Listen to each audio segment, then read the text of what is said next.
Hello மக்களே, ஜூலை 1 அவள் வருவாள serial promo review தான் பார்க்க போறோம். உங்களுக்கு என்னோட ரிவ்யூ பிடிச்சிருந்தா சீரியல் குட்டி ரிவ்யூ மறக்காம சப்ஸ்கிரைப் பண்ணிக்கோங்க. நம்ம சலங்கியொலி சீரியல் மேகா சந்தேசம் சீரியல் போட்டுட்டு இருக்கோம். அதையும் பார்க்கணும்னு நினைக்கிறவங்க அதே வீடியோ ஃபுல்லா பாருங்க. இங்க அதாவது தன்னோட பேரன் பேத்திகளை விட்டுட்டு ஜெயதேவ் வந்து மனசுக்குள்ள நினைச்சு பாக்குறாரு லக்கி பாப்பாவையும் சொன்னுவையும். லக்கி வந்து அனாதை பொண்ணுதான், ஆனா யாருன்னே தெரியாத ஒரு பொண்ணுதான். ஆனா அந்த பொண்ணு மேலேயே நம்ம மித்ரா இவ்வளோ அன்பு காட்டுறான்னா ஜுன்னு வந்து அவனோட ரத்தம், அவனோட சொந்த பையன் தான். அந்த உண்மை வந்து என்னைக்கு தெரிய வந்து அவன் வந்து அதுக்கடுத்து ஜுன்னுவை கண்டிப்பா வெறுக்க மாட்டான். ஜுன்னுவும் அவங்க அப்பாவை எப்படி ஏத்துக்க போறான்னு எனக்கு தெரியல. ஆனா ஜுன்னுவை இத்தனை வருஷம் கழிச்சு மித்ரா எதிரில கொண்டு வந்து சேர்த்திருக்க அந்த கடவுள் சீக்கிரமே மித்ரா வாழ்க்கையிலையும் கொண்டு வந்து சேர்க்குங்கிற நம்பிக்கை எனக்கு கண்டிப்பா இருக்கு. அதே மாதிரி மித்ராக்கும் ஜுன்னுவை பிடிக்கணும், ஜுன்னுவுக்கும் மித்ராவை பிடிக்கணும் கடவுளே அப்படின்னு சொல்லிட்டு நம்ம ஜெயதேவ் வந்து கடவுள்கிட்ட வேண்டிட்டு இருக்கிறாரு. அப்புறம் அப்படியே பார்த்தா இந்த பாஸ்கர் அவரை வந்துட்டு அன்னைக்கே வந்து நம்ம மனிஷா வந்து பாஸ்கரை வந்து அடியாளுக்குள்ள விட்டு ஃபாலோ பண்ண சொல்லியிருக்கிறாங்க. அவன் என்னென்ன பண்றான், ஏது பண்றான், அவன் யாரை மீட் பண்றான், எங்க போறான், எங்க வரான், எல்லாத்தையுமே நீங்க கவனிங்க அப்படின்னு சொல்லியிருப்பாரு. அடியால செட் பண்ணியிருக்கிறாங்க மனிஷா. அதாவது அவர் அன்னைக்கு மித்ராவோட கல்யாண போட்டோல லக்ஷ்மியை பார்த்தோன்னா அவர் ஒரு ஷாக் ஆனாரு. ஸோ அது லக்ஷ்மியை பத்தி இவருக்கு தெரியுமா தெரியாதாங்கிறது வந்து சந்தேகமா இருக்கு நம்ம மனிஷாக்கு.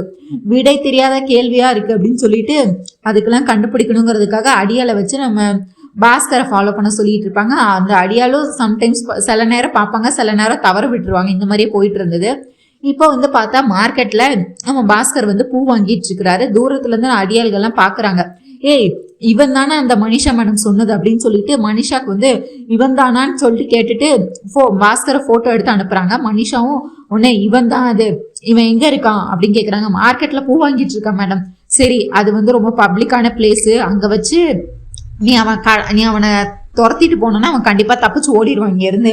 அதனால நீ அவனுக்கே தெரியாம அவனை ஃபாலோ பண்ணு. அவன் எங்க போறான்னா பின்னாடியே ஃபாலோ பண்ணிட்டு எனக்கு லொகேஷன் ஷேர் பண்ணு, நானும் வரேன்.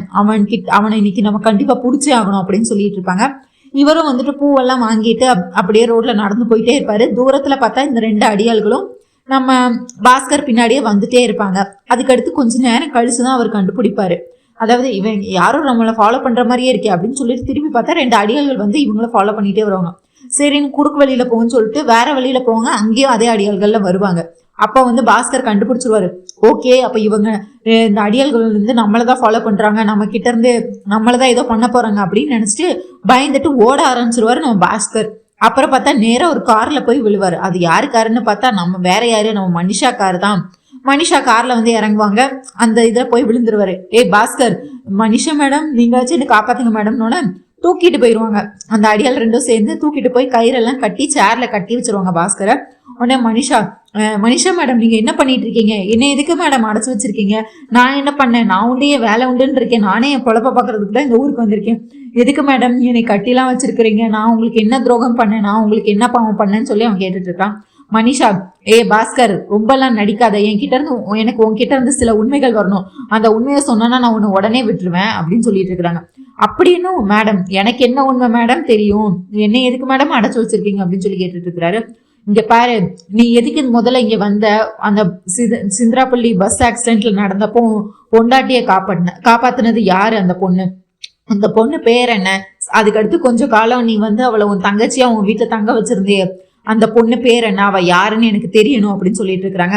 மேடம் அதை எதுக்கு மேடம் இப்ப கேட்டுட்டு இருக்கீங்க, அதை தெரிஞ்சுக்கிட்டு இப்ப என்ன மேடம் பண்ண போறீங்க. ஏய் பாஸ்கர், நான் உன்னை சும்மா விட போறது இல்லை, நீ உண்மையை சொல்ற வரை நான் உன்னை இந்த வீட்டுல இருந்து கண்டிப்பா நான் எங்கேயும் அனுப்ப மாட்டேன். ஒழுங்கா நீ அந்த உண்மையை சொல்லு, இதுக்கெல்லாம் விட எனக்கே தெரியும், அதெல்லாம் லக்ஷ்மி தானே, ஆமாவா இல்லையான்னு மட்டும் சொல்லு. நீ எதுக்கு அன்னைக்கு அந்த மித்ரா கல்யாண போட்டோவை பத்தி நீ எனக்கு ஷாக் ஆகினதை நானும் பார்த்தேன். அப்பையில இருந்தே நான் உன்னை நோட்டீஸ் பண்ணிக்கிட்டு தான் இருக்கேன். நீ மித்ரா கிட்ட வரும்போதுலாம் ஏதோ உண்மையை ஒரு மறைக்கிற மாதிரியே வந்து பேசிக்கிட்டு இருக்க. உனக்கு ஏதோ ஒரு உண்மை தெரிஞ்சிருக்கு, அது என்ன உண்மை நீ இப்ப என்கிட்ட சொல்ற அப்படின்னு சொல்லிட்டு இருக்கிறாங்க. அந்த சிந்திராப்பள்ளி ஆக்சிடென்ட் நடந்தது, உன் பொண்டாட்டியை காட்டினது எல்லாம் ஒரே பொண்ணு, அதுவும் தங்கச்சியா இருந்தால அது வந்து லக்ஷ்மி தானே, ஆமாவா இல்லையா அப்படின்னு கேட்குற அடிக்க ஆரம்பிக்கிறாங்க. அதுக்கடுத்து அந்த அடியெல்லாம் சேர்ந்து பாஸ்கரம் உடனே அவரும் வந்துட்டு ஒத்துக்கிறாரு. ஆமா மேடம் அப்படின்னு சொல்லிட்டு அடிக்க ஆரம்பிக்கும் போது சொல்லல, நீ இப்போ என்கிட்ட இந்த உண்மையை சொல்லனா அடுத்து நான் மித்ரா கிட்ட போய் எல்லாத்தையும் நடந்ததெல்லாம் சொல்லுவேன், அதுக்கடுத்து என்ன நடக்கணும் உனக்கே தெரியலன்னு சொல்லிட்டு மித்ரா கிட்ட போய் இந்த உண்மையெல்லாம் நான் கிட்ட சொல்றேன் அப்படின்னு சொல்றாங்க. மேடம் மித்ரா சைட் கிட்ட எல்லாம் உண்மையை சொல்லிடாதீங்க மேடம், நானே உண்மையை ஒத்துக்கிறேன், நீங்க சொன்னது கரெக்ட் தான் மேடம், நீங்க சொன்ன மாதிரி அந்த சிந்திராப்பள்ளி பஸ் ஆக்சிடென்ட்ல வந்து என் பொண்டாட்டியை காப்பாத்தினது வந்து லக்ஷ்மி தான், என் தங்கச்சியா கொஞ்ச நாள் என் வீட்டுல இருந்ததும் லக்ஷ்மி தான் அப்படின்னு சொல்றாங்க. மனிஷாக்கோ ஷாக்கு. அப்போ அந்த தீக்ஷலும் சொன்ன மாதிரி லக்ஷ்மி இன்னும் உயிரோட தான் இருக்காளா, அப்போ அப்போ லக்ஷ்மி இன்னும் உயிரோட தான் இருக்காளா அப்படின்னு சொல்லிட்டு ஷாக் ஆயிட்டு இருக்காங்க. அதுக்கடுத்து அதோட மட்டும் இல்ல மேடம், லக்ஷ்மிக்கு பிறந்த பொண்ணுதான் லக்கி. அது தெரியாம மித்ரா சார் வந்து சொந்த பொண்ணையே அவர் தத்தெடுத்து அவரோட ரத்தம் மேடம் லக்கி, அதுவே தெரியாம அவர் தத்தெடுத்து வளர்த்துட்டு இருக்கிறாரு அப்படின்னு சொல்றாங்க. இது வந்து அதுக்கு அடுத்த ஷாக்கு. அப்போ அந்த லக்ஷ்மி எங்க இருக்கான்னு உனக்கு தெரியும் அப்படிதானே, அப்ப தெரிஞ்சுக்கிட்டே என்கிட்ட போய் சொல்றியா, இப்போ உண்மையை சொல்லு, அந்த லக்ஷ்மி எங்க இருக்கா, உனக்கு தெரியாம இருக்காது சொல்லு அப்படின்னு கேட்டுட்டு இருக்காங்க. ஐயோ மேடம், நீங்க நல்லா யோசிச்சு பாருங்க, நீங்க அன்னைக்கு கரண்ட் இல்ல, அவங்க குழந்தை பிறந்தது, அதுக்கடுத்து அவங்க உங்களை பார்த்ததுனாலதான் ஓடி போயிட்டாங்களா என்னன்னு எனக்கு தெரியல மேடம். அவங்களுக்கு ஒரு பையன் தான் பிறந்திருக்குன்னு நினைச்சு அந்த பையனை மட்டும் தூக்கிட்டு ஓடி போயிட்டாங்க. ஆனா அவங்களுக்கு அடுத்து ஒரு பெண் குழந்தை பிறந்த விஷயமே லக்ஷ்மிக்கு தெரியாது மேடம். அப்புறம் எப்படி மேடம் எனக்கு தெரியும் அப்படின்னு கேக்குறாங்க. அதுக்கு அடுத்து நம்ம மனிஷாவோ இது வரைக்கும் நடந்தது எல்லாத்தையும் நினைச்சு பாக்குறாங்க.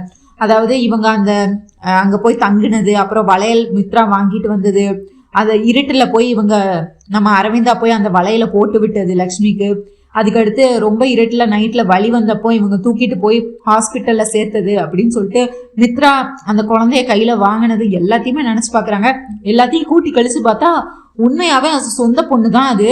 அப்போ லக்ஷ்மிக்கு பிறந்த பொண்ணுதான் லக்கி அப்படின்னு சொல்லிட்டு அரவிந்தா சொல்லியிருப்பாங்க. இந்த முகஜாடியை பார்த்தா அப்படியே என் மருமக மாதிரியே இருக்கு அப்படின்னு சொல்லியிருப்பாங்க. எல்லாத்தையும் கூட்டி கழிச்சு பார்த்தா அப்ப லக்ஷ்மிக்கும் மித்ராக்கும் பிறந்த குழந்தை தான் லக்கியா.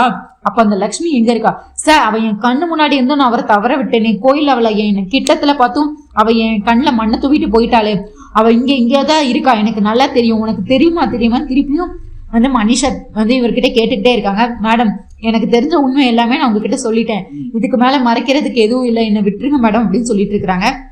அங்க மனிஷாக்கோ வீட்டுக்கு கிளம்புறாங்க, கார்ல வந்துகிட்டு இருக்காங்க. பார்த்தா 1008 எண்ணங்கள். அப்போ இந்த லக்ஷ்மி உயிரோட தான் இருக்கா, இப்போ இந்த லக்கியும் மித்ராவோட பொண்ணுதான் தெரிஞ்சா அவ்வளவுதான், ஐயோ என்ன நடக்குமோ அப்படின்னு நினைச்சு இவங்க வந்துட்டு பெரிய ஆதாரமே இப்ப சிக்கிருச்சு அப்படின்னு சொல்லிட்டு வீட்டுக்கு வந்துட்டு இருக்காங்க. வீட்டுக்கு வந்தோடனே தேவயானி வந்துட்டு கேட்டுட்டு இருக்காங்க, என்ன ஒரே பரபரப்பா இருக்க, என்னாச்சு அப்படின்னு கேட்ட, போன விஷயம் என்னாச்சு அப்படின்னு கேட்கறாங்க. ஆண்டி, உங்களுக்கு ஒரு பெரிய விஷயம் நான் கண்டுபிடிச்சிட்டு வந்திருக்கேன் அப்படின்னு சொல்றாங்க. என்ன விஷயம்? மித்ரா ஒரு பொண்ணை வளர்த்துட்டு இருக்காளா லக்கின்னு. ஆமா, அது ஒண்ணும் மித்ரா வளர்ப்பு பொண்ணு இல்ல, மித்ராக்கும் லக்ஷ்மிக்கும் பிறந்த பொண்ணு. என்ன மனிஷா சொல்லிட்டு இருக்க, நீ என்ன சொல்றேன்னு எனக்கு புரியல அப்படின்னு சொல்லிட்டு இருக்காங்க. ஐயோ ஆண்டி, அந்த சிந்திராப்பள்ளி பஸ் ஆக்சிடென்ட்ல நடந்தது, அப்புறம் வந்து பாஸ்கர் கொஞ்ச நாள்ல அடைக்கலம் கொடுத்தது எல்லாமே லக்ஷ்மிக்கு தான்.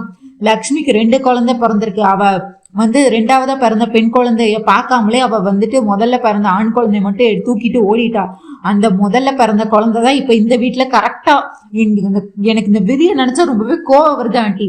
எங்கேயோ பிறந்த அந்த குழந்தை கடைசியா மித்ரா கையிலே வந்து சேர்ந்து இந்த வீட்டு வாரிசுன்னு தெரிஞ்சும் இந்த வீட்டுல ஒரு வளர்ப்பு மகளா வளர்ந்துட்டு இருக்கு. எனக்கு அப்படி கோவம் தான் வருது ஆண்டி அப்படின்னு சொல்லி கோவத்துல கத்திட்டு இருக்கிறாங்க மனிஷா. உன்னை இதெல்லாம் எப்படி நீ கண்டுபிடிச்ச அப்படின்னா, நான் இதெல்லாம் அந்த பாஸ்கர் மூலியமா தான் கண்டுபிடிச்சேன். ஆனா ஆண்டி, எனக்கு ஆல்ரெடி இந்த லக்ஷ்மியும் சம்யுக்தாவும் ஒரே ஆளான்னு தோணுது. இன்னைக்கு கூட பாருங்க, அந்த ஃபேமிலி ட்ரீல மித்ரா போட்டோ பக்கத்துல நீ லக்கி கிட்ட நீ என்னை உன் அம்மாவே நினைச்சுக்கோயேன் அப்படின்னு சொல்லிட்டு எதுக்கு போட்டோ வாங்கி அவளோட போட்டோ எதுக்கு ஓட்டணும், இதுல இருந்தே உங்களுக்கு தெரியல.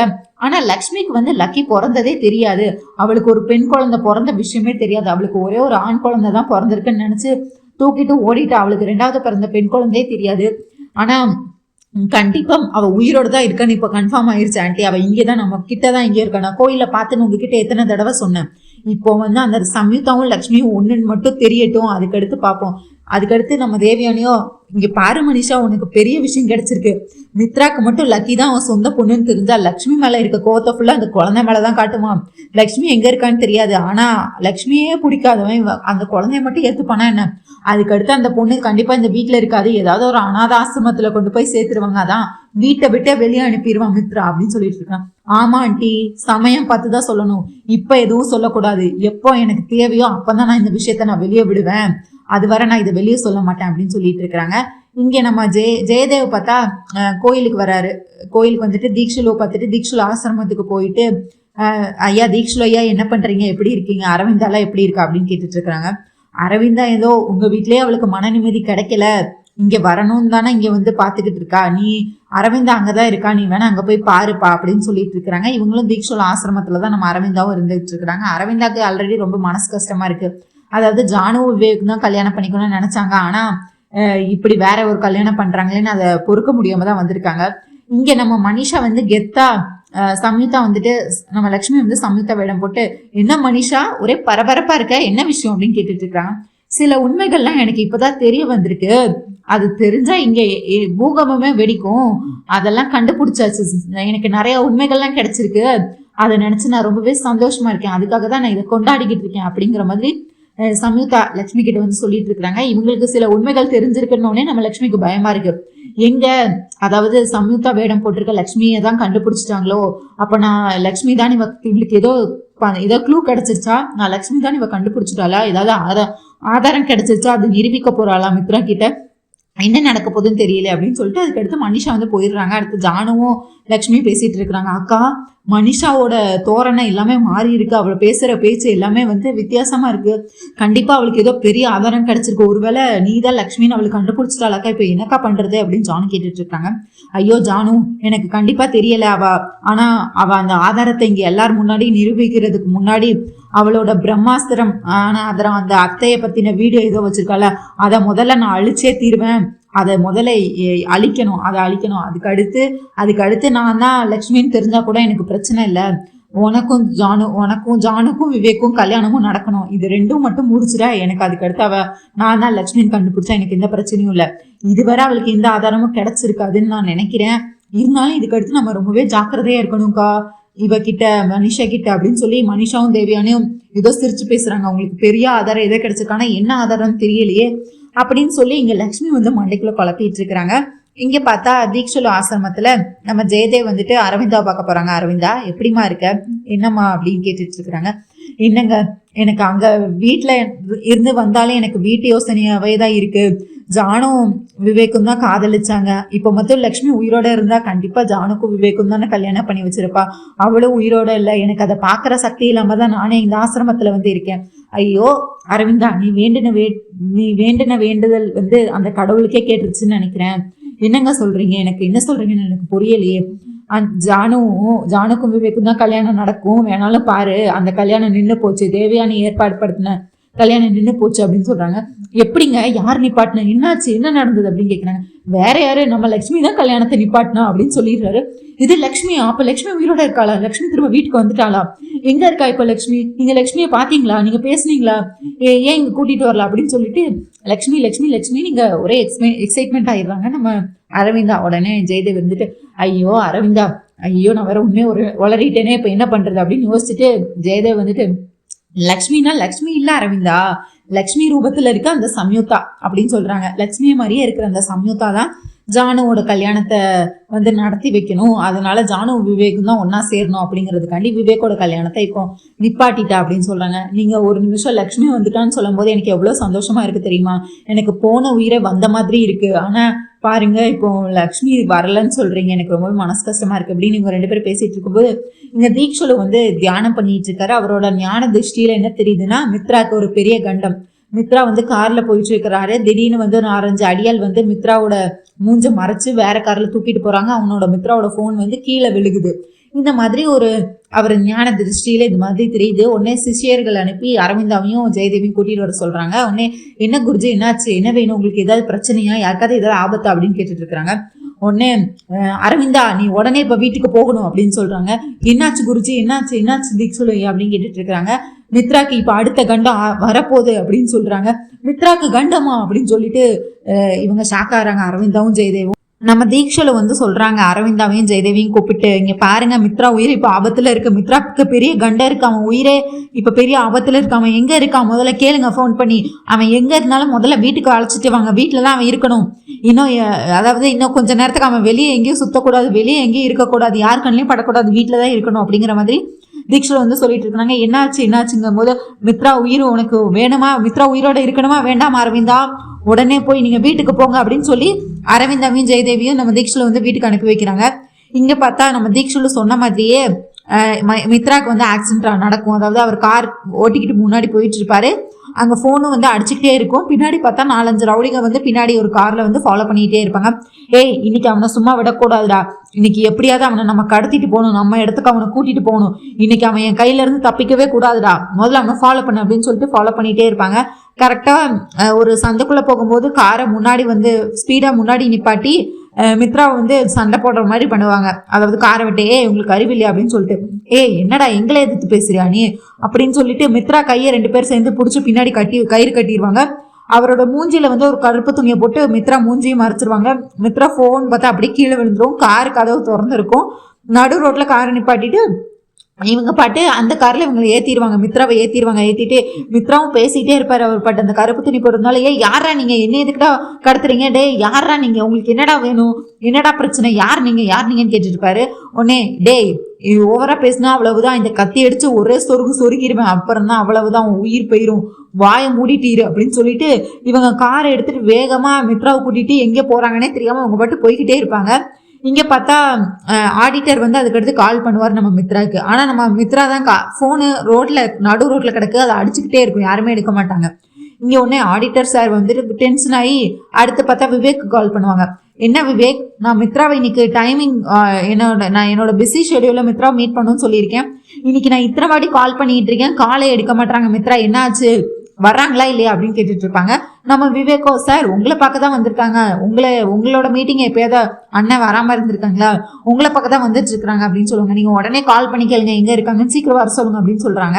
இங்கே விவேக், ஐயோ அண்ணா ஏன் கால் எடுக்கலையா அப்படின்னு சொல்லிட்டு, சரி நம்ம கால் பண்ணி பார்ப்போம்னு சொல்லிட்டு பிஸியாலாம் இருக்க மாட்டானேன்னு சொல்லிட்டு விவேக் வந்து அதுக்கடுத்து மித்ராவுக்கு கால் பண்ணிகிட்டே இருக்காரு. மித்ரா வந்து எடுக்கவே இல்லை. அதான் ஃபோன் வந்து நடு ரோட்டில் கிடைக்க, அப்புறம் இங்கே மித்ரா எடுக்க அப்படிங்கிற மாதிரி இவர் ஐயோ 2 வாட்டி அடிச்சிட்டேன், 3ஆவது வாட்டி அடிச்சு பார்க்குறாரு, கால் பண்ணி பார்க்குறாரு விவேக் மித்ராக்கு, எடுக்கவே இல்லை. மித்ரா வந்து எடுக்கவே இல்லை.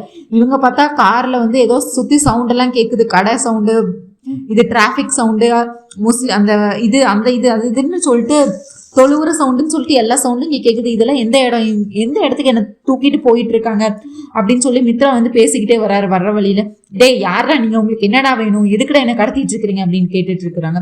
நீங்க யார், உங்க பேர் என்னடா, எதுக்குடா கடத்தி வச்சுக்கிறீங்கன்னு கேட்டுட்டே இருக்காரு மித்ரா. உடனே அந்த ரவுடி வந்து சொல்றாரு, நீ என்ன படம்லாம் பார்த்ததே இல்லையாடா, கடத்துறவங்க யாராவது உண்மையை சொல்லுவாங்களா, அவங்களோட பேரு, அவங்க எங்க இருந்து வராங்கன்னு எல்லாத்தையும் சொல்லிட்டா இருப்பாங்க, வாயை மூடிட்டு வா, இதுக்கு மேல ஏதாவது ஒரு வார்த்தை நீ பேசினாலும் கத்தி எடுத்து ஒரே சொருகிட்டு போயிட்டே இருப்பேன் பாத்துக்க அப்படின்னு சொல்லி மித்ராவை பயன்படுத்திட்டு இருக்கிறாங்க. இங்க வந்துட்டு விவேக் வந்து, ஐயோ அண்ணனுக்கு என்னாச்சுன்னு தெரியலையே, ஆடிட்டர் காலை எப்பவுமே அண்ணன் எடுக்காம இருந்ததே இல்லையா, ஆடிட்டர் சார் தானே ஃபர்ஸ்ட் ப்ரிஃபரன்ஸ் கொடுப்பாங்க, முதல்ல என்னதான் பிஸியா இருந்தாலும் கால் அட்டன் பண்ணி நான் பிஸியா இருக்கேன்னு தானே சொல்லிடுவாங்க, இப்ப ஏன் கால் எடுக்கவே மாட்டாங்க, என்னாச்சுன்னு தெரியலேன்னு இவர் வீட்டுக்குள்ளேயே எங்கேயும் நடந்துட்டு இருக்கிறாரு. இந்த நேரத்துல மாடியில இருந்து பார்த்தா நம்ம லக்ஷ்மியும் ஜானும் வந்துட்டு இருக்கிறாங்க. என்ன விவேக், என்னாச்சு, எதுக்கு நீ பரபரப்பா இருக்க, என்ன விஷயம் அப்படின்னு கேட்குறாங்க. ஐயோ அண்ணன் வந்து ஆடிட்டரை பார்க்க போயிருந்தாங்க, ஆனா அங்கேயும் வரல, ஆடிட்டர் சார் திரும்ப எனக்கு கால் பண்ணாங்க, இன்னும் என்னையும் பார்க்க மித்ரா வரவே இல்லை, என்னாச்சுன்னு கேட்குறாங்க. சரி கால் பண்ணாலும் எடுக்கலன்னு சொன்னாங்க. சரி நானும் ஒரு 3 வாட்டி 4 வாட்டி கால் பண்ணி பார்த்துட்டேன், நான் கால் பண்ணாலும் எடுக்கல அப்படின்னு சொல்றாங்க. ஐயோ விவேக், இதுல என்ன இருக்கு, பிஸியா இருந்திருப்பாங்க, ஏதாவது வேலையா இருந்திருப்பாங்க, இல்ல போன் சைலண்ட்ல இருந்திருக்கும், நீ எதுக்கு இவ்வளவு பயந்துட்டு இருக்க, இப்போ அதெல்லாம் ஒன்றும் ஆயிருக்காது அப்படின்னு சொல்லிட்டு இருக்கிறேன். ஐயோ அண்ணனை பத்தி உங்களுக்கு நல்லாவே தெரியும்ல, அவங்க யாரை வேணா பார்க்காம இருப்பாங்க, ஆனா ஆடிட்டர் சார் ஒரு வாட்டி மீட் பண்றேன்னு சொல்லிட்டா ஆடிட்டர் சார் சொன்ன நேரத்துல இருப்பாங்க, அதுவும் இல்லாமல் பிஸியாக இருந்தால் கூட கால் அட்டன் பண்ணி நான் பிஸியாக இருக்கேன், எனக்கு வேலையாக இருக்கு, நான் உன்னை கூப்பிட்றேன் அப்படின்னு சொல்லிடுவாங்க. இந்த வாட்டி காலே எடுக்க மாட்டாங்க, எனக்கு ஏதோ ரொம்ப பயமாக இருக்கா நீ அப்படின்னு சொல்லி இவங்க பயந்துட்டு லக்ஷ்மி கிட்ட இந்த மாதிரி சொல்லிட்டு இருக்காங்க. ஜானுவும் அதுக்கடுத்து, விவேக் நீ பதறாத, ஒன்றும் ஆயிருக்காது, மாமா நல்லபடியாக தான் இருப்பாங்க, நீ பதறாத முதல்ல அப்படின்னு சொல்லிட்டு இருக்கிறாங்க. வீட்டுக்கு கூட வந்துட்டு கூட இருக்கலாம், நீ வெயிட் பண்ணு அப்படின்னு சொல்லிட்டு இருக்கிறாங்க. இந்த நேரத்துல மனிஷாவும் தேவியானி வந்துட்டு இருக்கிறாங்க. வந்து என்ன விவேக், ரொம்ப ரொம்ப ஜாலியா இருக்கீங்க போல, என்ன ஆச்சு, என்னடா ஒரு கோடியை தொலைச்சிட்டியா என்ன, அந்த மாதிரி மூஞ்ச வச்சுக்கிட்டு இருக்க, உனக்கு என்னடா தான்டா பிரச்சனை, எப்ப பார்த்தாலும் எதுக்குடா உம்மனா மூஞ்சி மாதிரியே இருக்க, சிரிச்சு சந்தோஷமாவே இருக்க மாட்டியா, எப்ப பார்த்தாலும் கப்பல் கவுந்த மாதிரியே மூஞ்ச வச்சுட்டு இருக்கிற நீ, என்னதான்டா உனக்கு இப்ப பிரச்சனை, உனக்கு வாழ்க்கையில தான் என்ன பிரச்சனை, கல்யாணமா பிடிக்கலன்ற, இதுன்னா பிடிக்கலன்ற, என்னதான் உனக்கு வேணுங்கிற, என்னதான் நீ பண்ணணும்னு முடிவுல இருக்கு அப்படின்னு நம்ம தேவயானி வந்து விவேக்கை பத்தி கேட்டுட்டு இருக்காங்க. ஐயோ அம்மா இங்க பாருங்க, நான் மித்ரா எனக்கு கால் பண்ணிட்டே இருக்கேன், எடுக்கவே இல்லை, எனக்கு ரொம்ப பயமா இருக்கு அப்படின்னு சொல்றாரு விவேக். உடனே தேவயானி இருந்துட்டு, அப்பா அவன் என்ன மித்ரா என்ன சின்ன குழந்தையா, இல்ல கை குழந்தையா, இல்ல ஸ்கூலுக்கு போற குழந்தையா, ஏன் அவன் பிஸியா இருந்திருப்பான், ஏதாவது வேலையா இருந்திருப்பான், எப்படி கால் எடுக்கலன்னு உடனே பயந்துட்டு இருக்கியா, ஏன்னா அவனுக்கு என்ன வீட்டுக்கு வர தெரியாதா, வருவான், இதெல்லாம் ஒரு விஷயம்னு சொல்லிட்டு இதுக்கு வர மூஞ்சி தூக்கி வச்சுட்டு இருக்கியா நீனு அப்படின்னு சொல்லி இவங்க வந்துட்டு தேவயானி வந்து சொல்லிட்டு இருக்காங்க. ஐயோ அம்மா கொஞ்சமாச்சும் யோசிச்சு பேசுங்கம்மா, அண்ணனுக்கு ஏதாவது ஐஸ்னா என்ன பண்றது, போனே எடுக்கல, எனக்கு ரொம்ப பயமா இருக்குன்னு சொல்லிட்டு இருக்காரு. உடனே இன்னைக்கு அரவிந்தா பெரியமா வரேன்னு சொல்லிட்டு இருக்காங்க, வந்து கேட்டா நான் என்னன்னு சொல்லுவேன் அப்படின்னு சொல்லி விவேக் சொல்லிட்டு இருக்காரு. உடனே நம்ம லட்சுமி வந்து, சம்யுக்தா வேடத்துல இருக்கிற லக்ஷ்மி வந்து அவங்க லக்ஷ்மி ரூபத்துக்கே வராங்க. ஐயோ இங்க பாருங்க, அத்தை வந்ததுக்கு அப்புறம் யாராவது அவங்க மித்ராவை பத்தி கேட்டாங்கன்னா ரொம்பவே வருத்தப்படுவாங்க. இந்த மாதிரி கவலைப்பட்டுட்டு இருந்தீங்கன்னா, மித்ரா வரல தொலைஞ்சு போயிட்டாங்கிற மாதிரி எதுவும் அவரை பயமுறுத்தாதீங்க அப்படின்னு சொல்லி அத்தைன்னு சொல்லிடுறாங்க. இங்க மனிஷாக்கு ஆல்ரெடி இப்ப லட்சுமி தானான்னு டவுட்டா இருக்கு. இப்ப பார்த்தா என்னமோ உரிமையா அத்தை வந்து மித்ரா பார்த்து பயப்படுறாங்க, சொல்ல வேண்டாம்னு சொல்லிட்டு இருக்கா. கவனிச்சிங்களா அப்படின்னு தேவயானியும் யோசிச்சு பாக்குறாங்க. என்ன அப்ப மனிஷா சொன்ன மாதிரி இவ என்ன உண்மையில இவ லக்ஷ்மி தானா? இவ உண்மையில லக்ஷ்மி தான் இங்க மாறு வேடத்துல வந்து இருக்காளா? எனக்கு ஏதோ சந்தேகமா இருக்கு. என்னமோ உரிமையா அத்தைன்னு சொல்றா, ஜானுவே அக்கான்னு கூப்பிட சொல்லிட்டு இருக்கா. இங்க என்ன நடக்குது? அப்ப உண்மையில இவ லக்ஷ்மி தானா அப்படின்னு சொல்லி ஒரு நிமிஷம் இது பண்றாங்க. விவேக் மனசுல நினைக்கிறார், அண்ணி என்ன இப்படி படக்குன்னு உண்மையை சொல்லிட்டாங்க, ஐயோ அம்மா வர பாத்துட்டாங்களே, இப்ப என்ன நடக்க போகுதுன்னு தெரியலையே அப்படின்னு விவேக் ஒரு பக்கமா இருந்துட்டு இருக்கிறாங்க. நம்ம லக்ஷ்மியும் ஐயோ நான் என்ன அத்தைன்னு சொல்லி வளரிட்டேனே, இப்ப என்ன பண்ண போறேன், இப்படி எப்போ சமாளிக்க போறேன், இது எல்லாத்தையும் இப்ப எல்லாரும் கேட்டுட்டாங்களே, என்ன பண்ண போறேன்னு நினைச்சிட்டு இருக்காங்க. ஜானும் ஐயோ அக்கா நல்லா மாட்டிக்கிட்டா, சின்னத்தை கிட்ட ஐயோ மாட்ட போறேன், அவ்வளவுதான் முடிஞ்சது இன்னையோட அப்படின்னு நினைச்சு எல்லார் மூஞ்சிலும் அள்ள விடல. மனிஷா அதுக்கு அடுத்து கேளுங்க ஆண்டி கேளுங்க அவகிட்ட அப்படின்னு சொல்லி கேட்டுட்டு இருக்கிறாங்க.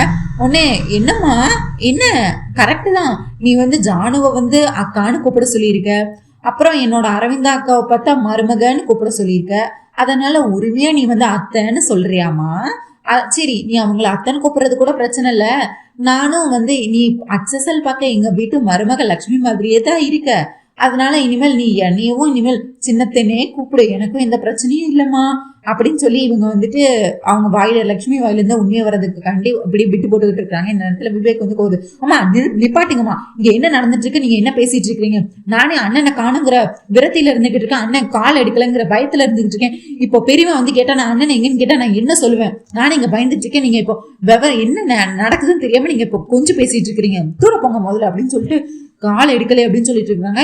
இங்க அதுக்கு அடுத்து பார்த்தா ஸ்கூல்ல பார்த்தா நம்ம லக்கிக்கும் ஜுன்னுக்கும் இப்போ லஞ்ச் பீரியடு, லஞ்ச் எல்லாம் சாப்பிட்டுட்டு இருக்கிறாங்க. நம்ம லக்கி பாப்பா வந்து சாப்பிடாம யோசிச்சுட்டே இருக்கிறாங்க. மித்ரா வந்து அந்த அநாத பொண்ணுன்னு மனிஷா சொன்னதை பத்தி, அதுக்கடுத்து மித்ரா அவங்க மேல ரொம்ப அன்பா இருந்த நாட்கள், மித்ரா அவங்கள தூக்கி வச்சு கொண்டாடின நாட்கள் அப்படின்னு சொல்லிட்டு மித்ரா வந்து லக்கிக்காக பண்ணது எல்லாமே, அதாவது கையை பிடிச்சி கூட்டிட்டு போனது, நடந்தது, வச்சதுன்னு சொல்லிட்டு எல்லாத்தையும் நினைச்சு பார்த்துட்டு இருக்கிறாங்க நம்ம லக்கி பாப்பா. அப்புறம் பார்த்தா ஜுன்னு வந்துட்டு, என்ன லக்கி என்ன ஆச்சு, என்ன கப்பலுக்கு வந்து போச்சா உனக்கு, என்ன எதுக்கு நீ இன்னைக்கு இவ்வளவு சோகமா இருக்க, எப்பவும் சிரிச்சுட்டு சந்தோஷமா தானே இருப்ப, நீ என்ன இன்னைக்கு சாப்பிட கூட இல்ல, இந்தா என் அம்மா எனக்காக கொடுத்து விட்டுருக்காங்க, நீ சாப்பிடு, நீ இன்னைக்கு ரொம்ப சோகமா இருக்கல்ல, என்னோட காய்கறி எல்லாம் நீயே இன்னைக்கு சாப்பிடு, இது பொட்டேட்டோ உனக்கு ரொம்ப பிடிக்கும் இல்ல அப்படின்னு சொல்லி இதை கொடுத்துட்டு இருக்காரு. ஆனா நம்ம லக்கி பாப்பாவோ ஜோன் அவுட் ஆகி உட்காந்துருக்காங்க. சுத்தி என்ன நடக்குதுன்னே தெரியாம மித்ராவே நினைச்சிட்டு இருக்கிறாங்க. என்னதான் ஆச்சு ப்ரோ, என்ன ஆச்சு ப்ரோ, எதுக்கு ப்ரோ சோகமா இருக்கு அப்படின்னு கேட்கும்போது, இல்ல ஜுன்னு எனக்கு என் அப்பாவை உடனே பார்க்கணும். என்ன ப்ரோ ஸ்கூலுக்கு வந்துட்டு என்ன அப்பாவை தேடுதுன்னு சொல்றாரு, ஈவினிங் தானே வருவான், ஈவினிங் வரதானே போறாங்க அப்படின்னு சொல்லிட்டு இருக்கேன். இல்ல என் அப்பாவை எனக்கு உடனே தேடுது, என் அப்பா ஏதோ என்னை விட்டு ரொம்ப தூரமா போன மாதிரி எனக்கு தோணுது, என் அப்பாவுக்கு ஏதோ பிரச்சனை மாதிரி எனக்கு தோணுது, என் அப்பாவுக்கு ஏதோ ஆன மாதிரி எனக்கு தோணுது, என் அப்பா என்னை விட்டு ரொம்ப தூரம் போன மாதிரி இருக்கு, எனக்கு என் அப்பா உடனே பார்க்கணும் ப்ரோ அப்படின்னு சொல்லிட்டு இருக்காங்க. உடனே இங்க பாரு லக்கி, அதெல்லாம் ஒண்ணுமே இல்லை, நீ வந்து சின்ன குழந்தை இல்லை நம்மலாம், அதனால அப்பா அம்மாவை அப்பப்போ தேடும், அவ்வளவுதான், அதெல்லாம் ஒன்றும் இல்லை, உன் அப்பா ஒர்க்ல பிஸியா இருப்பாங்க, அவங்க எப்படி ஈவினிங் வந்து உன்னை பிக் பண்ண வருவாங்கல்ல, அப்போ பார்த்துக்கலாம், நீ இப்போ நல்ல பிள்ளையா சாப்பிடணும், இங்கே பாரு நமக்கு இருக்கிறது லஞ்ச் பிரேக் வந்து 1/2 hour தான், நீ அதுக்குள்ளேயும் கவலைப்பட்டுக்கிட்டே இருந்தா என்னைக்கு சாப்பிட சொல்லு, இப்போ நான் உனக்கு வேணா ஊட்டி விடவா அப்படின்னு சொல்லிட்டு இருக்கிறாங்க. எனக்கும் தங்கச்சியே யாருமே இல்லை, எனக்கு சின்ன வயசுல இருந்து தங்கச்சின்னு யாருமே இல்லை, நான் வேணா உனக்கு ஊட்டி விடவா, பாசமா நீ சாப்பிட்றியா அப்படின்னு சொல்லி நம்ம ஜுன்னு வந்துட்டு பாசமா ஸ்பூன் எடுத்து ஊட்டி விட்டுட்டு இருக்கிறாங்க லக்கி பாப்பாக்கு. உடனே நம்ம லக்கி பாப்பாவும், எனக்கும் சின்ன வயசுல இருந்து பிரதர்னு யாருமே இல்லை, எனக்கு அண்ணா தம்பின்னு யாருமே இல்லை, இனிமேல் நான் இனிமேல் உன்னை என் அண்ணானே கூப்பிடுறேன் அப்படின்னு சொல்லி அண்ணா தங்கச்சி பாசத்துக்கே வந்துட்டாங்க நம்ம ஜுன்னுவும் லக்கியும்.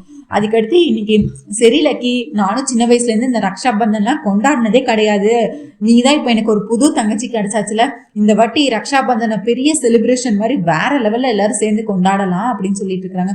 ஆமா ப்ரோ, ஓகே ப்ரோ, எனக்கும் வந்து ரக்ஷா பந்தன் நானும் இத்தனை வருஷமா கொண்டாடினதே கிடையாது, நான் யாருக்குமே ராக்கி கட்டினதும் கிடையாது, ஃபர்ஸ்ட் டைம் நான் உனக்கு தான் முதல் முறையா கட்ட போறேன், எனக்கு ரொம்ப சந்தோஷமா இருக்கு, எனக்கு ஒரு புது பிரதர் கிடைச்சாச்சு.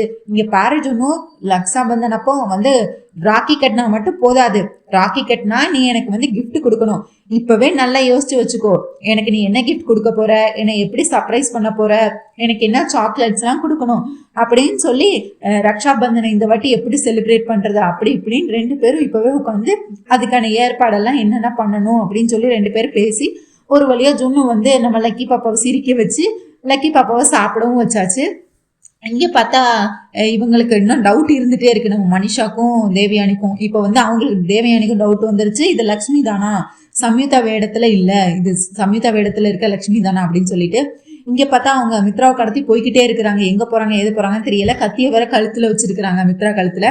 எதுவும் பேசாமல் அமைதியாமான்னு சொல்லிட்டு கடத்திட்டு கூட்டிகிட்டு போய்கிட்டே இருக்கிறாங்க. இங்கே பரபரப்பா வீட்டுக்குள்ள வராங்க நம்ம அரவிந்தாவும் ஜெயதேவும். உடனே மித்ரா மித்ரா மித்ரா எங்க அப்படின்னு சொல்லி கேட்டுட்டு இருக்காங்க. நம்ம லக்ஷ்மி, ஐயோ ஆண்டி, உங்களை நீங்க போனதுல இருந்து இந்த வீடு வீடாவே இல்லை தெரியுமா, நான் உங்களை எவ்வளவு மிஸ் பண்ண தெரியுமா, நீங்க இல்லாம நல்லாவே இல்லை, இங்க நீங்க வந்துட்டீங்கல்ல, எனக்கு ரொம்பவே ஹாப்பியா இருக்கு ஆண்டி அப்படின்னு சொல்லிட்டு லக்ஷ்மி வந்து இப்ப சம்யுக்தா வேடத்துல இருக்கிறாங்கல்ல, அதனால இவங்களை வரவேற்கிறதுக்காண்டி இது மாதிரி பண்ணிட்டு இருக்கிறாங்க. நம்ம லக்ஷ்மிக்கும் உண்மை தெரியாதுல, மித்ராவை யாரோ கடத்திட்டு போயிருக்காங்க, அந்த எந்த உண்மையும் தெரியாதுல, அதனால இவங்களும் வந்துட்டு இவங்களை உபசரணை பண்ணிட்டு இருக்கிறாங்க.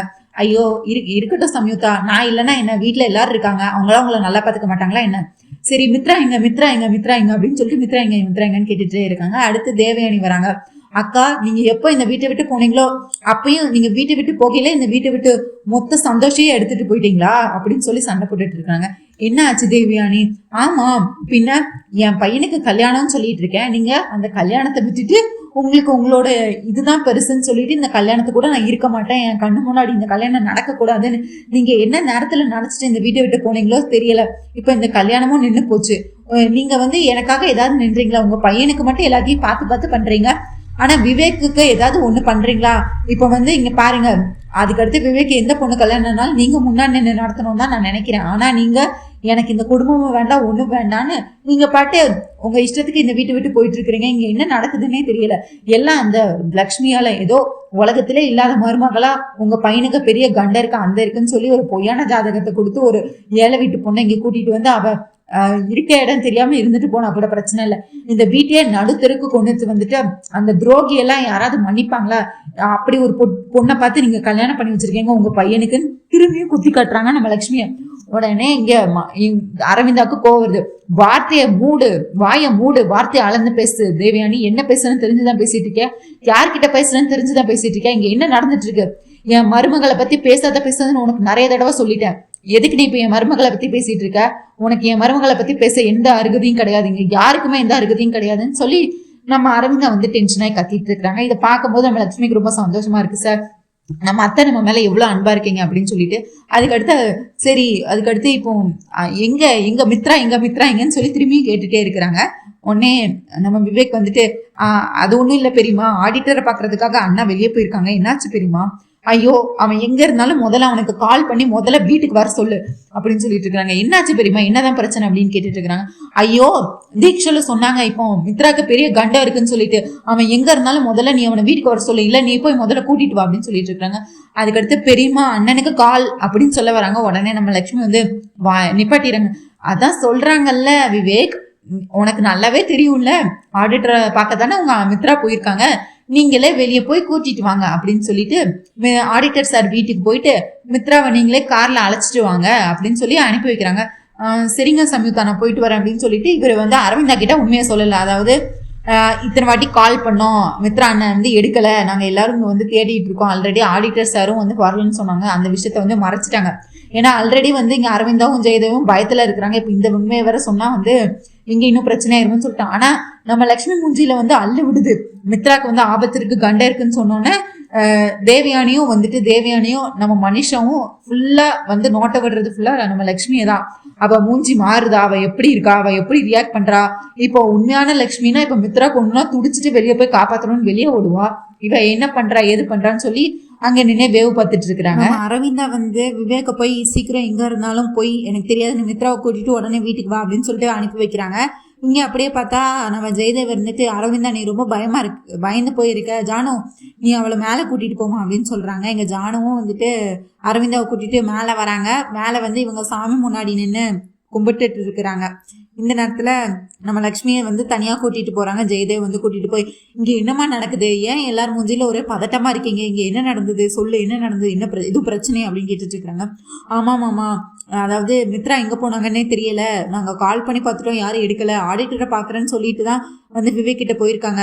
ஆனால் விவேக் கால் பண்ண போவும் எடுக்கலை, ஆடிட்டர் சார் கால் பண்ண போவும் மித்ரா வந்து ஃபோன் எடுக்கல. இப்போ என்னாச்சும் ஏதாச்சும் ரொம்ப பயமாக இருக்குது. இப்போ அத்தை முன்னாடி இதெல்லாம் சொன்னால் அத்தையும் ரொம்ப பயப்பட ஆரம்பிச்சிருவாங்க. அதனால அத்தைக்கிட்ட நான் எந்த உண்மையும் சொல்லலை, ஆனால் எனக்கு ரொம்பவே பயமாக இருக்கு மாமா அப்படின்னு சொல்லிட்டு இருக்காங்க. என்னம்மா சொல்கிற, அரவிந்த் அங்கே தீக்ஷுலு வேற ஆசிரமத்தில் வந்து மித்ராக்கு பெரிய ஆபத்து இருக்குது, அவன் உயிரே ஆபத்தில் இருக்கு, அவனுக்கு பெரிய கண்டை இருக்குது, எங்கே இருந்தாலும் முதல்ல வீட்டுக்கு கூட்டிகிட்டு வாங்க, அவனோட உயிர் இப்போ ஆபத்தில் இருக்குன்னு சொன்னாங்க. அதனால தான் அரவிந்தா வந்து பயந்தடிச்சு வீட்டில் வந்து மித்ரா என்னன்னு தேடிட்டு இருந்தா. இப்போ பார்த்தா நீ இப்படி சொல்கிற, இப்போ என்னமா பண்ணுறது அப்படின்னு சொல்லிட்டு இருக்கிறாங்க. அண்ணி நான் என்ன பண்ணுறது அப்படின்னு சொல்லிட்டு விவேக்கும் கேட்குறாரு. விவேக் நீ உடனே முதல்ல போயிட்டு ஆடிட்டர் சாரை போய் பார்த்துட்டு வா, அங்கே வந்தாங்களா இல்லையா, என்ன நடந்துச்சுன்னு போகிற வழியில் கேளு, நீ போகிற வழியில் கால் பண்ணிகிட்டே போ, ஏதாவது கண்டிப்பாக ஒரு ஆதாரம் எங்கேயாவது இருக்கும், கண்டிப்பாக இங்கே தான் பக்கத்தில் எங்கேயாவது இருப்பார், ஏதாவது நடந்திருந்தாலும் நமக்கு தெரியும் அப்படின்னு சொல்லிட்டு நீ முதல்ல இங்கேருந்து போ அப்படின்னு சொல்லிட்டு இருக்கிறாங்க. இவரும் வந்துட்டு சரி ஆடிட்டர் சார் வீட்டுக்கிட்ட வர போய் பார்க்கலாம் அப்படின்னு சொல்லிட்டு காரை எடுக்கிறக்காக வராரு. அந்த நேரத்தில் மித்ரா ஃபோன்லேருந்து கால் வருது. உடனே வா, ஐயோ மித்ரா அண்ணனே கால் பண்ணுறாரு சார், எந்த பிரச்சனையும் இல்லைன்னு சொல்லிட்டு ஹலோ சொல்லுங்க நான் எங்கே இருக்கீங்க அப்படின்னு கேட்குறாங்க. நான் போலீஸ் ஸ்டேஷன்லேருந்து B2 போலீஸ் ஸ்டேஷன்லேருந்து பேசுகிறோம். போலீஸ் ஸ்டேஷன் என்னாச்சு? இல்லை இங்கே நாங்கள் ரவுண்டிங் வந்துட்டு இருந்தோம், அப்போ பார்த்தா நடு ரோட்டில் ஒரு கார் நின்றுட்டு இருந்துச்சு, இந்த ஃபோனும் அந்த காருக்கு வெளியே கீழே கிடந்தது, டோரெல்லாம் ஓப்பன் ஆகி இருந்தது, யாருக்காவது எதாவது பிரச்சனையான்னு சொல்லிட்டு பார்க்கும்போது இதில் உங்கள் நம்பருக்கு தான் கடைசியாக பேசியிருந்தாங்க, அதனால உங்களுக்கு கால் பண்ணான்னு சொல்லிட்டு கால் பண்ணோம். இந்த ஃபோன் யாரோடது அப்படின்னு கேட்குறாங்க. அது என்னோட அண்ணன் மித்ராவோடது. சரி நீங்கள் உடனே வந்து இந்த ஃபோனை வாங்கிக்கோங்க அப்படின்னு சொல்கிறாங்க. உடனே விவேக் வந்து இந்த விஷயத்த வந்து இங்கே லக்ஷ்மி கிட்டேயும் ஜெயதேவ் கிட்டே சொல்கிறாங்க. அண்ணன் ஏதோ யாரோ கடத்திட்டு போயிருக்காங்களா, என்ன நடந்துச்சுன்னு தெரியல, ஆனால் அண்ணனோட காரும் அண்ணனோட ஃபோனும் கீழே கிடச்சதா போலீஸ் வந்து இப்போ எனக்கு கால் பண்ணி சொல்கிறாங்க, இப்போ உடனே நம்மளை வர சொல்கிறாங்க, நீங்களும் வரீங்களா அப்படின்னு கேட்குறாங்க. வாங்க சரி மாமா நீங்கள் வீட்டிலே இருங்க, நீங்கள் வீட்டில் இருந்து பார்த்துக்கோங்க, நான் விவேக்கோட போயிட்டு வரேன்னு சொல்லிட்டு லக்ஷ்மி வந்து அதாவது சம்யுக்தாவை இடத்துல இருக்க லக்ஷ்மி வந்து விவேக்கை கூட்டிகிட்டு போலீஸை மீட் பண்ணுறதுக்காண்டி அந்த மித்ரா கார் எங்கே கிடந்ததோ அங்கே அந்த இடத்துக்கு போகிறாங்க. இன்னொரு பக்கம் பார்த்தா நம்ம விவேக் போகும்போதே கால் பண்ணுறாரு. கால் பண்ணி ஹலோ அர்ஜுன் சார் எங்கே இருக்கீங்க, அர்ஜுன் எங்கே இருக்கீங்க அப்படின்னு கேட்குறாங்க. ஒரு பெரிய பிரச்சனை அப்படின்றாரு. என்ன சொல்லு, என்ன ஆச்சு, என்ன பிரச்சனை அப்படின்னு கேட்கும்போது அண்ணனை காணும், எங்கே போனாங்கன்னு தெரியல, யாரோ கடத்திட்டாங்கன்னு நினைக்கிறேன், நீங்கள் உடனே இந்த லொக்கேஷனுக்கு வாங்க அப்படின்னு சொல்கிறாங்க.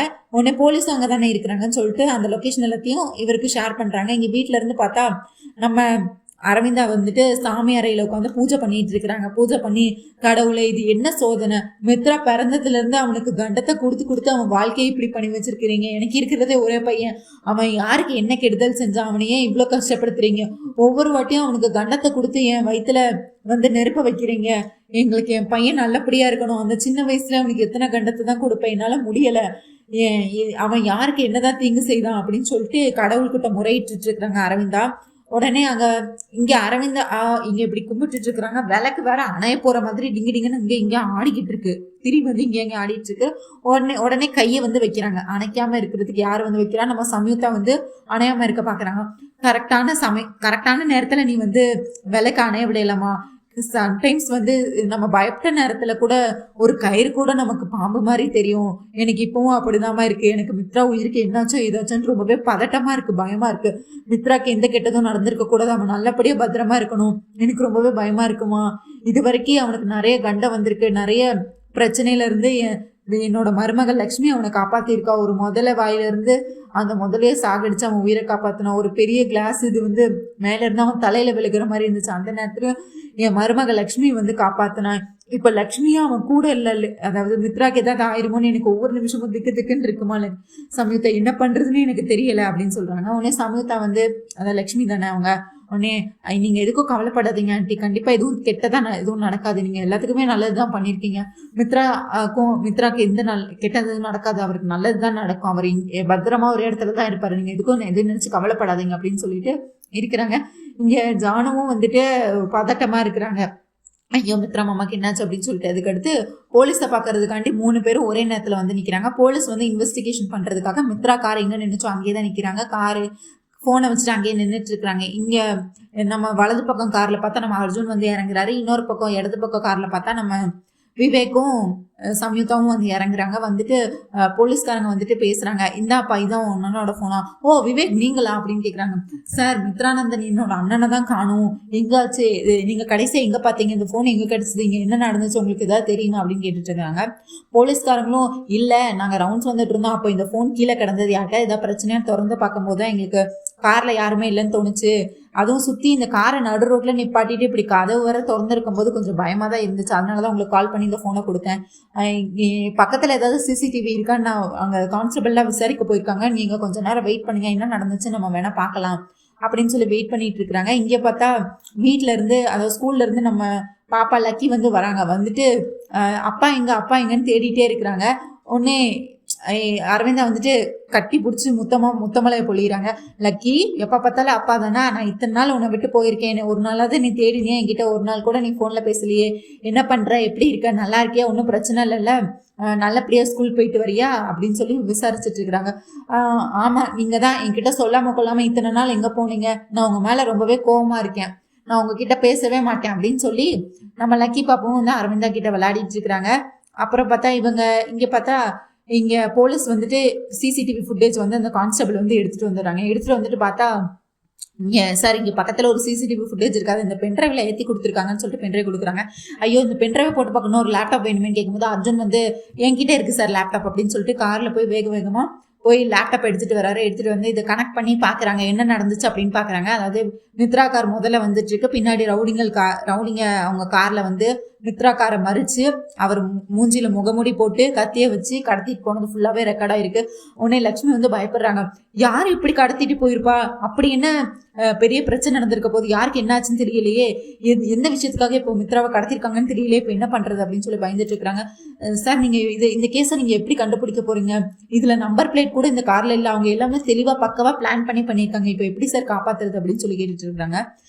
சரி அதான் இந்த பிளாக் கலர் கார் இந்த ஒரு ஆதாரம் இருக்குல்ல, இதை வச்சு இந்த சிட்டியில் இது எங்கே இருக்குன்னு தேடலாம், பிளாக் கலர் கார் மாதிரி எங்கே இருக்குன்னு தேடி நான் கண்டிப்பாக கண்டுபிடிக்கலாம் அப்படின்னு சொல்கிறாங்க. உடனே லட்சுமி சொல்கிறாங்க, சார் இதை வந்து நீங்கள் ஒரு அன்அஃபிஷியலாக வச்சு தேடுங்க, அஃபிஷியலாக தேடாதீங்க, ஏன்னா என்ன மேடம் சொல்லிட்டு இருக்கிறீங்க, மித்ரானந்தன் பெரிய இங்கே வைசாக்ல பெரிய பிஸ்னஸ் மேக்னெட், இதை போய் அன்அஃபிஷியலாக விசாரிக்கிற சொல்கிறீங்க, என்ன விளையாடிட்டு இருக்கீங்க அப்படின்னு கேட்குறாங்க.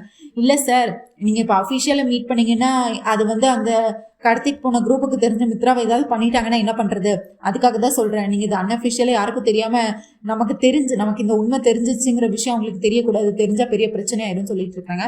இங்கே வீட்டில் பார்த்தா நம்ம மனிஷா மேலே நம்ம தேவயானிக்கு வந்து டவுட் வந்துருச்சு. தேவயானி வந்து மனிஷா இதெல்லாம் உன்னோட வேலை தானா, உண்மையை சொல்லு, நீ தான் வந்து அந்த லட்சுமியும் சமயத்தாவும் ஒன்று நிரூபிக்கிறதுக்காக நீ தான் இந்த வேலையெல்லாம் பண்ணிட்டு இருக்கியா, உண்மையை ஒத்துக்கோ, நீ தானே கடத்தினது, நீ தான் ஆள்களை வச்சு அவனை கடத்திருக்கியா மித்ராவா சொல்லு அப்படின்னு சொல்லிட்டு இருக்கேன். ஐயோ ஆண்டி எனக்கு அந்த சமீதா மேலே கோவம் இருக்குது, எனக்கு அந்த சமீதாவும் லட்சுமியும் ஒன்று தான் எனக்கு நிரூபிக்கணும்னு தான் நான் எல்லாத்தையும் பண்ணிட்டு இருக்கேன், அதுக்காக நான் மித்ராவை எதுக்கு நான் அதுக்காக கடத்த போகிறேன், மித்ராவை கடத்தி எனக்கு என்ன நடக்க போகுது, மித்ராவை எனக்கு எவ்வளோ பிடிக்கணும் உங்களுக்கு தெரியாதா, நான்லாம் ஒன்று மித்ராவை கடத்தல ஆண்டி, எனக்கும் இதுக்கு எந்த சம்மந்தமும் இல்லை அப்படின்னு சொல்லிட்டு இருக்கிறாங்க. இங்கே பாப்பா வந்துட்டு நான் அப்பாவை பார்க்கணும் உடனே அப்படின்னு சொல்லி இவங்க வந்து இந்த மாதிரி போலீஸ்கிட்ட நீங்கள் தேடுங்க அப்படின்னு சொல்லிட்டு விவேக்கும் லக்ஷ்மியும் வந்து வீட்டில் வந்து சமாளிக்கணுங்கிறதுக்காக வீட்டில் வந்துடுறாங்க. இங்கே வந்து பார்த்தா நம்ம லக்கி பாப்பா வந்து அடம் பிடிச்சிட்டு இருக்கிறாங்க.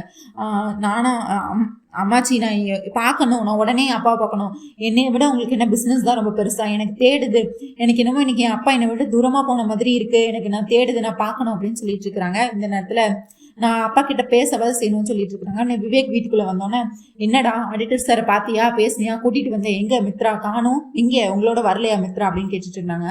உன்னை விவேக்கும் சமாளிக்கணும், அதாவது பெரியம்மா கிட்ட உண்மையை சொல்லக்கூடாதுங்கிறதுக்காக, ஐயோ இல்லைம்மா அண்ணா ஒரு பெரிய பிஸ்னஸில் மாட்டிக்கிட்டாங்க, கான்ஃபரன்ஸ் காலில் இப்போ வர முடியாது அப்படின்னு சொல்லிட்டாங்க, அதாவது மீட்டிங் முடிஞ்சு வரேன்னு சொல்லியிருக்காங்க.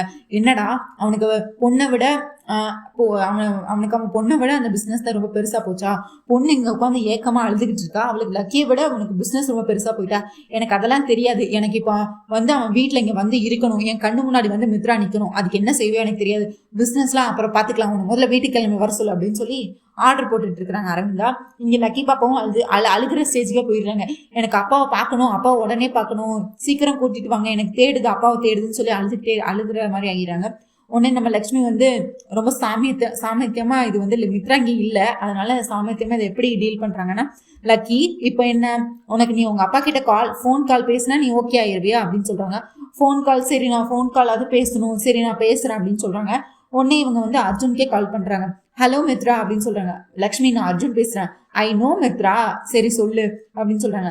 லக்கி உங்ககிட்ட பேசணுமா, உங்களை தேடுனா நீங்க ஒரு 2 வார்த்தை லக்கி கிட்ட பேசுறீங்களா அப்படின்னு சொல்லிட்டு அர்ஜுனுக்கு கால் பண்ணி அர்ஜுன் வந்து மித்ரா வாய்ஸ்ல பேசுறாரு லக்கி கிட்ட. ஹலோ லக்கி, என்னமா பண்ற, ஸ்கூல் போயிட்டு வந்துட்டியா, அப்பாவை தேடுறியா, அப்பாவை தேடுதா உனக்கு, எனக்கும் பாப்பாவை ரொம்ப தேடுது, அப்பா ஒரு பிஸி மீட்டிங்ல மாட்டிக்கிட்டேன்டாக்கா, நான் இப்போ இந்த மீட்டிங் முடிஞ்சு சீக்கிரமா வந்து பாப்பாவை பார்க்க வரேன் அப்படிங்கிற மாதிரி நம்ம அர்ஜுனும் வந்து பேசுறாரு. உடனே சரிப்பா சீக்கிரம் வாங்க, நான் உங்களுக்காக காத்துக்கிட்டு இருக்கேன் அப்படின்னு சொல்லி லக்கியும் வந்து போனை கொடுக்குறாங்க. தேங்க்ஸ் சம்யுக்தா ஆண்டி அப்படின்னு சொல்லிட்டு கட்டி அணைச்சு அவங்களுக்கு நன்றி மலை பொழிஞ்சிட்டு இருக்காங்க. இங்க பார்த்தா மித்ராவை அந்த கடத்தி வச்சிருக்கிறாங்கல்ல அடியாள், அவங்க எல்லாம் சேர்ந்து அவங்க பாட்டு போன்ல வந்து லூடோ விளையாடிக்கிட்டு இந்த மித்ராவுக்கோ கோவம் வருது. ஏய் என்னை யாரு கடத்த சொல்லியிருப்பா, யார் இதெல்லாம் பண்றா, எல்லாமே எனக்கு தெரியும், எனக்கு இது எல்லாத்துக்கும் காரணம் யாருன்னு எனக்கு தெரியும், அந்த அர்ஜுன் தானே உங்களை கடத்த சொன்னது, அவன் உங்களுக்கு எவ்வளவு காசு கொடுத்துருக்கான், எதுக்கு என்னை கடத்தி வச்சிருக்கான்னு எனக்கு தெரியும், அந்த சம்யுக்தா முன்னாடி நல்ல பேர் எடுத்து அந்த ஜெயமாரோட ப்ராஜெக்டை எப்படியாவது தன் வசப்படுத்திக்கணும்னு அந்த அர்ஜுன் தானே உங்களுக்கு காசு கொடுத்து என்ன கடத்தி வைக்க சொல்லியிருக்கான், எனக்கு நல்லாவே தெரியும் இதுக்கெல்லாம். நான் மட்டும் இப்போ வந்து என் கையில இருக்கிற கயிறு மட்டும் அவுந்துச்சுன்னு வச்சுக்கோங்க, உங்களுக்கு யாரையும் நான் சும்மா விட மாட்டேன். அப்புறம் தெரியும் இந்த மித்ரானந்தன்னா யாருன்னு உங்க எல்லாத்துக்கும் தெரிய காட்டுவேன். உங்களுக்கு தைரியம் இருந்தால் என் கையில இருக்க கயிறை கழட்டிட்டு பேசுங்க, அப்ப தெரியும்டா நான் யாருன்னு உங்களுக்கு காட்டுவேன் அப்படின்னு சொல்லி இவர் வீரவசனம் பேசிட்டு இவர் வந்து இப்ப தப்பா புரிஞ்சுக்கிறாரு. இவருக்கு இந்த நிலைமைக்கு வந்து அர்ஜுன் தான் காரணம், அர்ஜுன் தான் காசு கொடுத்து இந்த மாதிரி பண்ணியிருக்காரு. உடனே அந்த அடியாலும், ஏய் நான் உனக்கு ஆரம்பத்துல இருந்தே சொல்லிக்கிட்டு இருக்கேன், நீ தேவையில்லாம எதுவும் பேசிட்டு இருக்காத, நீ பேச எனக்கு கோவம் தான் வருது. எங்க பாஸ் எல்லாம் நாங்க மாட்டி விட மாட்டோம், யார் சொன்னோன்னு சொல்ல மாட்டோம், தேவையில்லாம நீயா ஏதாவது நினைச்சுக்கோ, எனக்கு தெரியாது, இதுக்கு மேலேயும் இப்படி லொடன்னு ஏதாவது பேசிட்டு இருந்தா உன் உயிரை எடுத்துருவேன் அப்படின்னு சொல்லிட்டு பெரிய உருட்டுக்கட்டை எடுத்து டமால நம்ம மித்ரா மண்டையில போட்டு அடிச்சிடுறாங்க. மித்ராவும் மயக்கமாயிடுறாரு. அதுக்கடுத்து எதுவுமே பேசல, அப்படியே அமைதியா மயக்கம் போட்டு விழுந்துடுறாரு அங்கேயே. இங்க பார்த்தா நம்ம தேவயானிக்கு வந்து இன்னுமே நம்ம மனிஷா மேலதான் டவுட்டு. மனிஷா நீ தான் அந்த சம்யுக்தாவை ரூபத்தை கலைக்கிறேன்னு மித்ராவை கடத்தி வச்சு ஏதோ பிளான் பண்ணிட்டு இருக்க. மித்ராவை கடத்துற அளவுக்குலாம் இங்க யாரும் கிடையாதுன்னு எனக்கு நல்லாவே தெரியும். மித்ராவோட இந்த நிலைமைக்கு நீ தான் காரணம்னு எனக்கு தெரியும். இங்க வீட்டுல எல்லாரும் பயந்துட்டு இருக்காங்க, நீ விளையாடாத, ஒழுங்கா மித்ராவை நீ எங்க கடத்தி வச்சிருக்கன்னு சொல்லு, மித்ரா ஒழுங்கா வீட்டுக்கு கூட்டிட்டு வா அப்படின்னு சொல்லி இங்க மனிஷாவும் வந்து நம்ம தேவயானி வந்து வீட்டுல வச்சு மறைச்சிட்டு இருக்கிறாங்க. இங்க லக்கி பாப்பாவும் இப்ப பேசியாச்சு, அதனால அவங்க குஷியா மாடிக்கு போயிடுறாங்க. அரவிந்தாக்கும் இப்ப மனசு கொஞ்சம் லேஸ் ஆயிட்டு, ஓகே மித்ரா வந்து ஏதோ பிசினஸ் மீட்டிங்ல தான் இருக்கான், அதனால எந்த பிரச்சனையும் இல்லை, கண்டிப்பா வீட்டுக்கு வந்துருவோம் அப்படின்னு சொல்லி அவங்களும் கொஞ்சம் தைரியமா இருக்காங்க. ஆனா மித்ராவை உண்மையாவே யாருக்கு அடுத்தனதுன்னு உங்களுக்கு தெரிஞ்சா நீங்க கண்டிப்பா கமெண்ட்ஸ்ல சொல்லுங்க. அண்ட் இந்த வீடியோ லைக் பண்ணுங்க, ஷேர் பண்ணுங்க, சப்ஸ்கிரைப் பண்ண மறக்காதீங்க. அப்படியே ஹை பட்டனையும் தட்டி விடுங்க, சப்ஸ்கிரைப் பண்ணுங்க. அண்ட் நம்ம மேகா சந்தேஷம் சீரியல், சாயங்கால சீரியல், அவள் வரவழ சீரியல் போட்டுருக்கோம். ஸோ 3 சீரியலை பாருங்க, லைக் பண்ணுங்க, சப்ஸ்கிரைப் பண்ணிக்கோங்க. தேங்க்யூ மக்களே, நன்றி. நாளை சந்திக்கிறேன். உங்க தாட்ஸ் என்னன்னு கண்டிப்பா கமெண்ட்ஸ்ல சொல்லுங்க.